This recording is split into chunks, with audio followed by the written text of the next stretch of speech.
Bonjour, je suis Caroline Rouveyrol du CRIT agroalimentaire PACA et je vais vous présenter un outil simple créé par le RMT Nutrition de l'Actia, fonctionnant avec Excel et permettant d'utiliser la programmation linéaire. Cet outil se compose de plusieurs onglets, deux onglets pour faire fonctionner l'APL nommés Données d'entrée et Optimisation. Un autre onglet correspondant à la notice où vous retrouvez les informations que je vais vous présenter. Et un autre comprenant les données utiles pour la démonstration qui va suivre.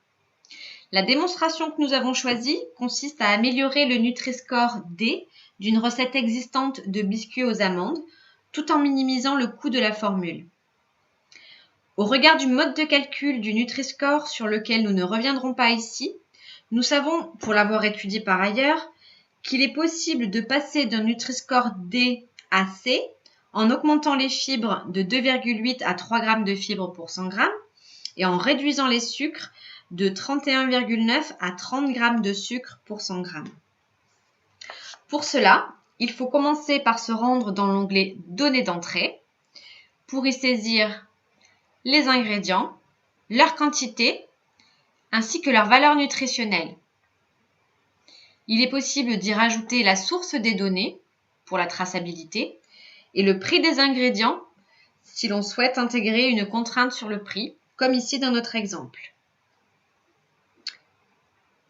Nous pouvons procéder à la démonstration en allant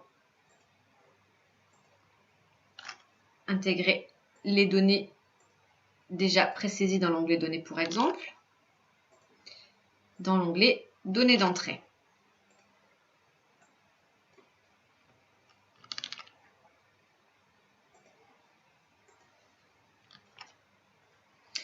Il faut également saisir le rendement pondéral. Il est dans notre exemple égal à 0,92. Il s'agit du rapport du poids total du produit fini sur le poids total des ingrédients à la mise en œuvre. Il faut ensuite se rendre dans l'onglet Optimisation pour intégrer les contraintes connues sur les quantités d'ingrédients de la recette.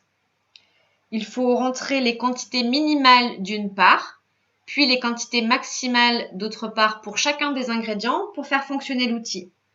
Ces quantités sont fixées par le formulateur et sont issues de son expérience, de la production ou encore de la réglementation. Dans notre exemple, nous avons choisi de ne pas modifier les quantités de farine, œufs et levure qui ont des effets technologiques directement reliés à ces quantités.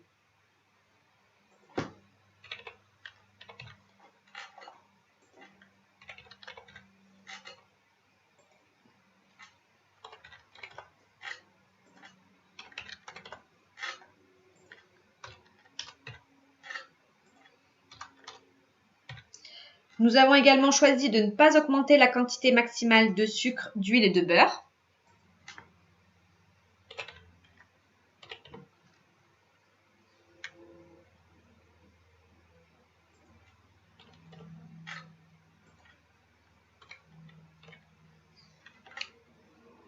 Et de s'assurer que le système ne nous proposera pas des quantités inférieures à 5 g pour le sucre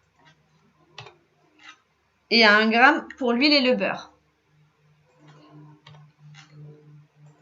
La raison étant que ceci ne serait pas compatible avec des qualités organoleptiques que nous attendons.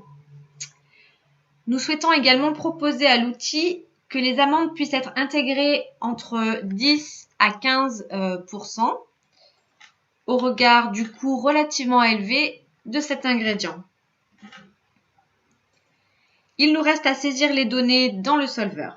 Pour cela, il faut aller rechercher le complément solver d'Excel dans Fichier, Option tout en bas, Complément,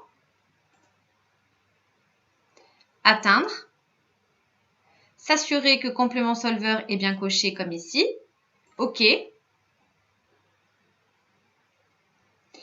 puis de découvrir dans l'onglet Données tout à droite le solver effectivement installé. Il suffit de cliquer sur Solver pour voir apparaître une boîte de dialogue. Cette boîte de dialogue permet de tenir compte de 3 types d'informations. Tout d'abord, l'objectif à définir ou fonction à optimiser.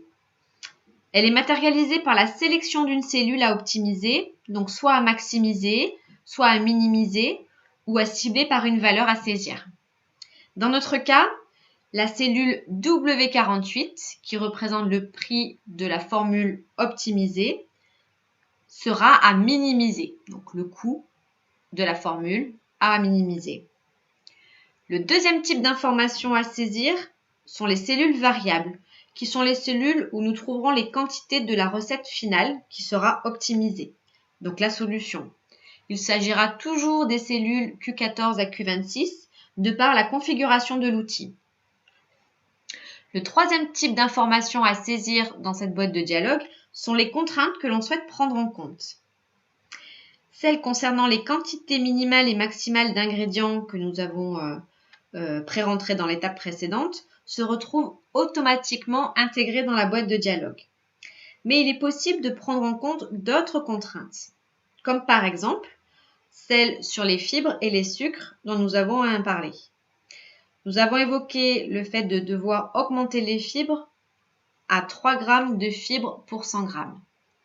Il suffit d'ajouter le fait que la cellule R50 correspondant à la quantité totale de fibres dans la recette optimisée soit supérieure ou égale à 3 pour 3 g de fibres pour 100 g et à ajouter cette contrainte. Nous pouvons également rajouter en contrainte la réduction de la quantité de sucre de 31,9 à moins de 30 g de sucre pour 100 g. Il suffit d'aller sélectionner la cellule correspondant à la quantité totale de sucre dans la recette optimisée et à dire au système que nous voulons qu'elle soit inférieure ou égale à 30 g de sucre pour 100 g et à l'ajouter. Nous pouvons vérifier que ces deux contraintes ont bien été intégrées. C'est le cas. À vérifier que nous sommes bien sur une résolution de type simplex. C'est bien le cas. Et à cliquer sur résoudre. Nous découvrons la réponse du solveur. Il ne peut pas trouver de solution réalisable. Cela montre que ce n'est pas possible avec ces ingrédients de respecter ces contraintes et donc, in fine, d'améliorer le Nutri-Score. Cela montre qu'il faut réfléchir à intégrer d'autres ingrédients de meilleure composition nutritionnelle. Nous allons donc proposer dans un deuxième temps à l'outil de pouvoir choisir parmi d'autres ingrédients, à savoir une farine de type T80 et du miel au lieu ou en plus du sucre qui était déjà présent.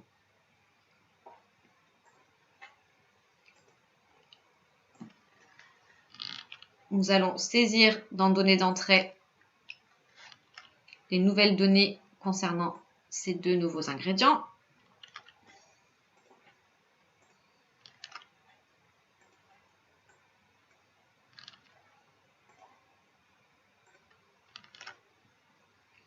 Le système pourra donc proposer une recette qu'il juge optimale avec la nouvelle possibilité d'y faire intervenir ces deux nouveaux ingrédients en plus de ceux qui étaient déjà présents. Je dois intégrer de nouvelles contraintes au système pour par exemple m'assurer de ne pas avoir plus de farine ou d'ingrédients sucrants que ce que j'avais initialement. Pour cela, je vais intégrer deux calculs.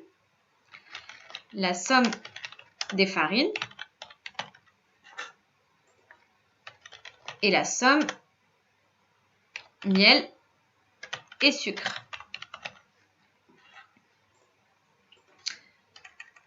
Je vais modifier les contraintes de mes ingrédients en laissant la possibilité donc d'avoir une quantité de farine T55 inférieure à 36,68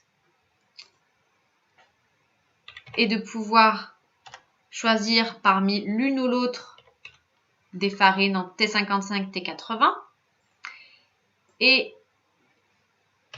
associer les mêmes types de contraintes au miel que celles qui étaient associées au sucre.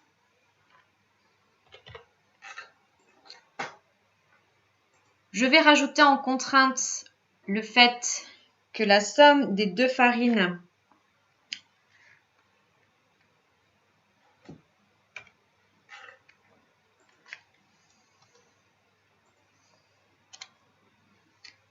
ne puisse être, donc cette cellule ne puisse être supérieure ou égale à 36,68.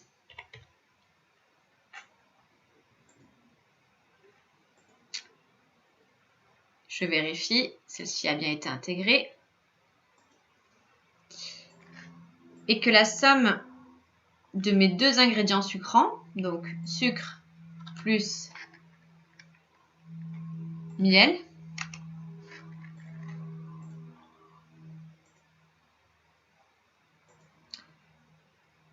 ne soit pas supérieure à la quantité initiale de sucre, donc de 28,26. Je vérifie que ces deux contraintes sont bien intégrées et c'est le cas. Il me reste à cliquer sur résoudre et à voir que le solver a effectivement trouvé une solution satisfaisant toutes les contraintes. Cela me permet de découvrir la solution.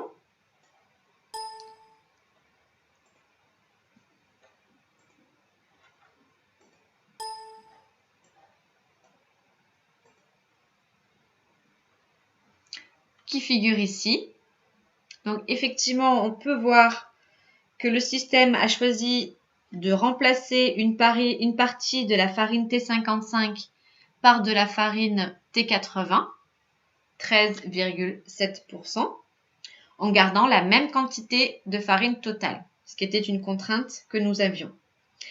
Le système propose également de réduire le sucre de 5,85 g et de rajouter 5 g de miel à la place.